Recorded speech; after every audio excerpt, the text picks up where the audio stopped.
احد اعضاء المجلس العسكري هو بيكلمني وبيلومني على ان انا انتقدت بحده.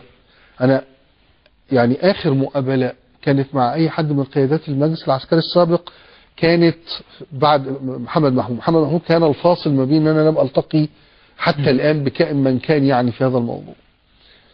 لكن عموما اخر يعني من الاحداث المهمه لما كان بيكلمني القياده دي ومنزعج جدا من هجوم حاد انا عملته لو تفتكروا كاذبون و بيلومني يعني انه انت راجل وطني وانت الكلام طيب وجميل، ازاي يعني تاخد موقف زي ده؟ فانا اتكلمت عن الفرق ما بين انتقاد سياسه المجلس العسكري يعني الكلام عن الجيش المصري، ودي صوره كانت واضحه عندنا كلنا مش انا بس. يعني الجيش حاجه والاداره السياسيه والمجلس العسكري حاجه ثانيه. وانا قلت له بوضوح على فكره يا سياده اللواء انتوا بتسلموا مصر للاخوان تسليم مفتاح. فقال لي على جثتي لو الاخوان وصلوا للحكم.